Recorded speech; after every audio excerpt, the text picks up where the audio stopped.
Hello friends, Sanskrit for education की class में आपका फिर से स्वागत है। अभिज्ञान शाकुंतलम के प्रत्येक अंक की महत्वपूर्ण सूक्तियों की श्रृंखला में आगे चलते हुए आज हम लोग देखेंगे द्वितीय अंक की महत्वपूर्ण सूक्तियाँ।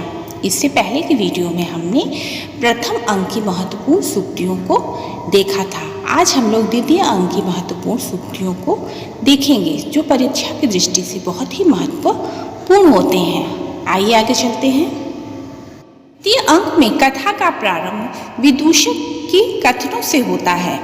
इसमें विदूषक की जो पीड़ा है उसे व्यक्त करते हुए इस सूक्ति में बताया गया है। जब राजा दुष्यंत शकुंतला के पीछे वन में बार बार घूमते रहते हैं, आश्रम में जाते रहते हैं, तो विदूषक को पता तो होता नहीं है। उसे ये लगता है कि ये राजा दुष्यंत तो पागल हो गए हैं और मुझे बड़ा ही परेशान कर रहे हैं।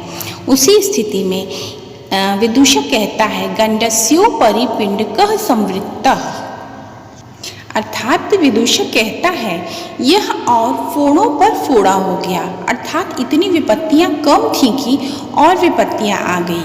यह कथन विदूषक का है और वह राजा दुष्यंत के प्रति कह रहा है। सूक्ति है अकृतार्थे अपि मन सीजे रतिमुभे प्रार्थना कुरुते एवमात्माभिप्राय संभावित चेष्ट जनचित्त वृत्ति है, अर्थात काम भाव के सफल न होने पर भी दोनों ओर की इच्छा प्रेम को उत्पन्न करती है। यह कथन राजा दुष्यंत का है। वह शकुंतला के प्रति बहुत व्याकुल है, उसके प्रति उसे बहुत प्रेम है, लेकिन उसे कंफर्म नहीं है, उसे निश्चय नहीं है कि शकुंतला उससे प्रेम करती है। तो उसी विषय में वह कहता है। आगे चलते हैं। कामी श्वताः पश्यन्ति, दुष्यंत कहते हैं कि जो कामी जन होते हैं यानी जिन्हें प्रेम होता है उन्हें सब कुछ उनके अनुसार ही दिखाई देता है। ऐसा वह शकुंतला के विषय में सोचते रहते हैं, अर्थात उन्हें ये लगता है कि वो शकुंतला से प्रेम करते हैं तो शकुंतला भी प्रेम करती है, ऐसा दुष्यंत सोचते हैं। अगली सूक्ति है अरण्ये मया रुदितम आसीत्, अर्थात यह कथन विदूषक का है और विदूषक राजा से परेशान है और वो कहता है कि आपसे कोई भी बात कहना मतलब जंगल में रोने जैसा है। मैंने ऐसा ही किया है कि जैसे मैं अरण्य रोदन कर रहा हूँ, अरण्यमये रुदिताम, यानी मैं जंगल में रो रहा हूँ। यह कथन विदूषक का है और वह राजा दुष्यंत के प्रति कह रहा है। अगला है सर्वः कांतामात्मीयं पश्यति अहं तु तामाशं ललाम भूतां शकुंतलामधिकृत्यं ब्रवीमि, अर्थात यहाँ राजा दुष्यंत विदूषक से बात कर रहे होते हैं और कहते हैं कि जो आत्मीय जन होते हैं यानी उनके जो प्रिय लोग होते हैं वो तो उन्हें सुंदर लगते ही हैं, पर मेरा आशय तो यहाँ के अलंकार स्वरूप शकुंतला से है। अर्थात दुष्यंत जो भी कहते हैं वह शकुंतला को लक्ष्य करके कहते हैं। राजा दुष्यंत की यह वार्ता विदूषक से हो रही है। आगे चलते हैं। तपः षड्भागम अक्षयम ददत्यारण्यकाम ही नः, अर्थात ये जो तपस्वी लोग होते हैं वह अपनी तपस्या का षष्ठांश यानी छठा हिस्सा जो अक्षय है यानी न समाप्त होने वाला है वह मुझे कर के रूप में देते हैं। यह कथन राजा दुष्यंत का है।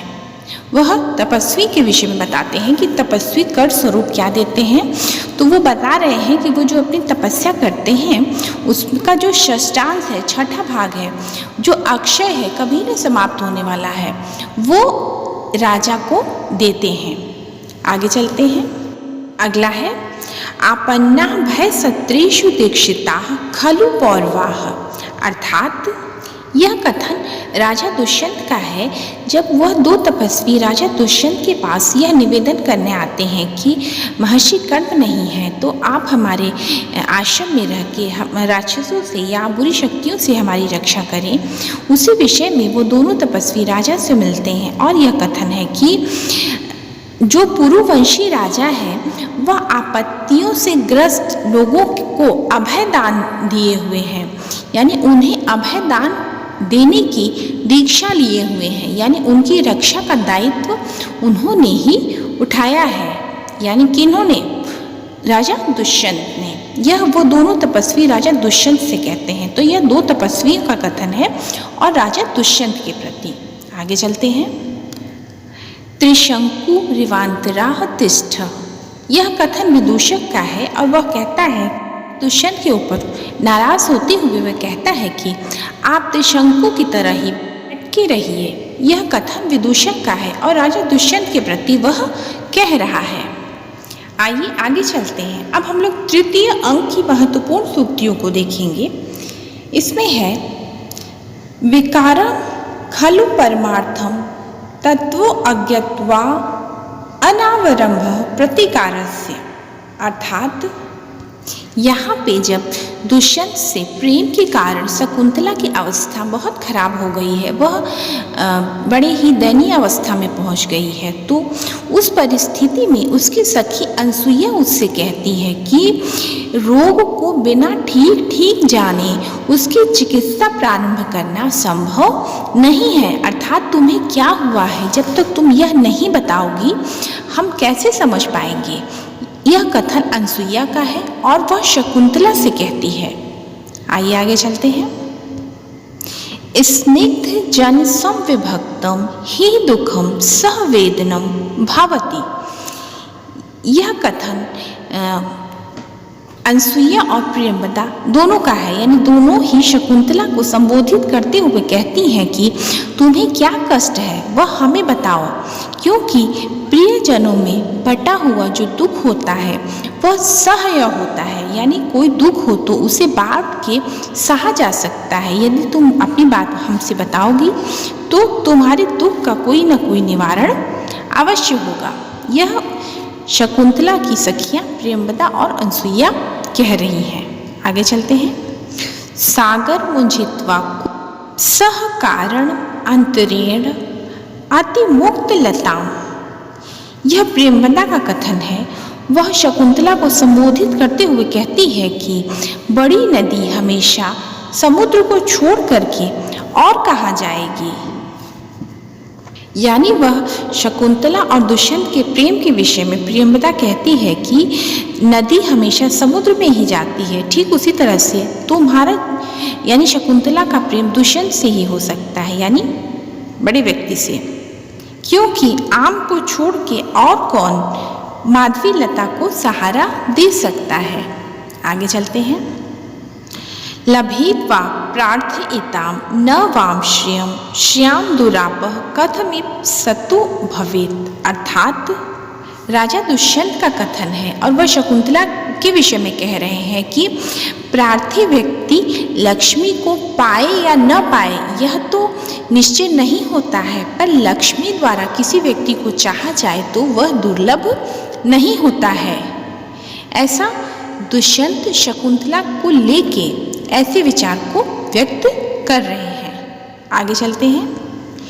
इदानीं शरीर निर्वाण पयित्रीं शारदीं ज्योत्स्नां पटांतरेत वार्यति, अर्थात शकुंतला की दोनों सखियां यानी प्रियंवदा और अनसुईया यह कथन कह रही हैं और वह कह रही हैं कि भला कौन सा व्यक्ति है जो शरीर को शांति प्रदान करने वाले शरतकालीन चंद्रमा को अपने वस्त्रों से छोर से उसकी जो चांदनी आ रही है उसको रोकेगा, यानी उसकी चांदनी को शरद काल की चांदनी को अपने ऊपर न पड़े उसे कपड़े से रोकेगा। ऐसा कौन सा व्यक्ति है?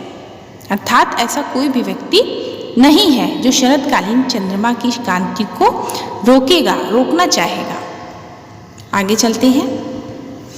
ग्लप्यति यथाम शशांकम न तथा ही कुमुदवती दिवसः, यानी दिन जितना चंद्रमा को निष्प्रभ प्रभावहीन नहीं बना देता है उतना कुमुदनी को नहीं। अर्थात राजा दुष्यंत ये कह रहे हैं कि जितना चंद्रमा को निष्प्रभ बना देता है उतना कुमुदनी को नहीं बना पाता है। यह कथन राजा दुष्यंत का है। आगे चलते हैं। विवक्षितम हनु कत मनु तापम जनयति, यह राजा दुष्यंत का कथन है और वह शकुंतला से कहते हैं कि यदि कोई बात मन में हो तो उसे न कहा जाए तो मनुष्य को पश्चाताप होता रहता है, वो पश्चाताप का कारण बन जाता है। तो मन में कोई बात हो तो उसे कह देना चाहिए।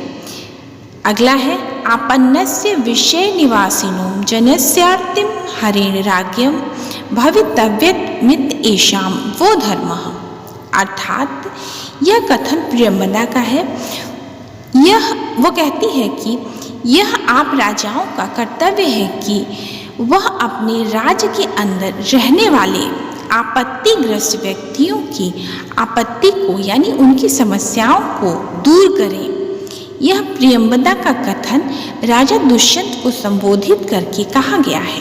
आगे चलते हैं। बहुवल्लभा राजानः श्रूयन्ते, यह कथन अनसुईया का है और वह राजा दुष्यंत से कहती है कि राजाओं की तो बहुत सारी स्त्रियां होती हैं। यह राजा दुष्यंत को संबोधित करके कहा गया कथन है। आगे चलते हैं।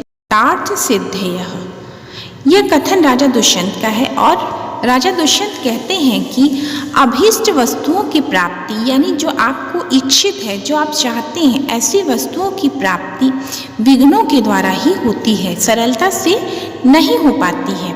तो आज के वीडियो में हमने द्वितीय अंक और तृतीय अंक की महत्वपूर्ण सूक्तियों को देखा, परीक्षा की दृष्टि से जो बहुत महत्वपूर्ण हैं, जिन्हें पढ़ के आप बड़ी ही सरलता से सभी प्रश्नों को हल कर सकते हैं। तो अगर आपको ये वीडियो अच्छा लगा हो तो प्लीज़ लाइक करें, शेयर करें और सब्सक्राइब करें। Thank you.